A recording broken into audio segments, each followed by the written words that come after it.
Good morning. It's Tuesday morning. I want to tell you now so that I don't forget later in the week. Next week, I'm going to take a vacation and I won't be doing a video on Tuesday or Thursday. So Saturday, and then the next one will be next Saturday. Last Friday, we woke up in the morning and we had no water in the house. None at all. Kitty kind of panicked, thought, well, maybe we didn't pay the bill.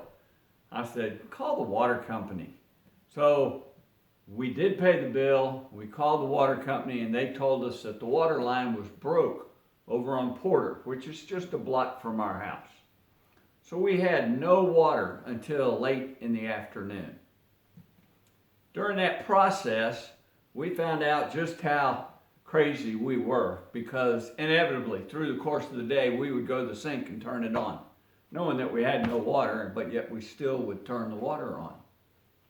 So Kitty asked me during the day, what would you rather have go out, the electricity or the water?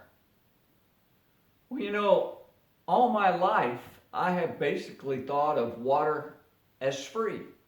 It's not, but you know, up in the mountains where my aunt has a cabin, spring water, it's pretty much free.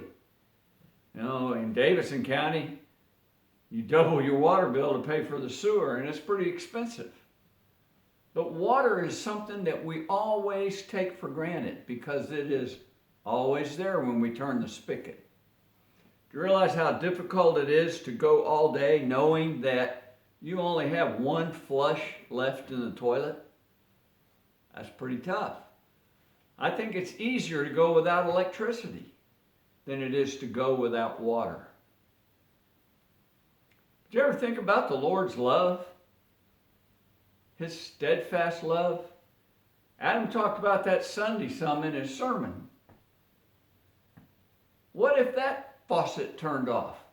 How bad would it be to go without God's love for just one day? I don't think any of us wants to do that.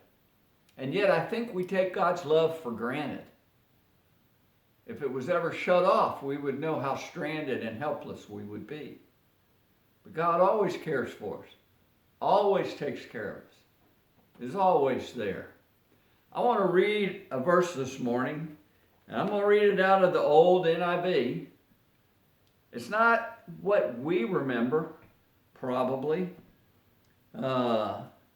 Lamentations chapter 3. I'm going to begin in verse 19. I remember my affliction and my wandering, the bitterness of the gall.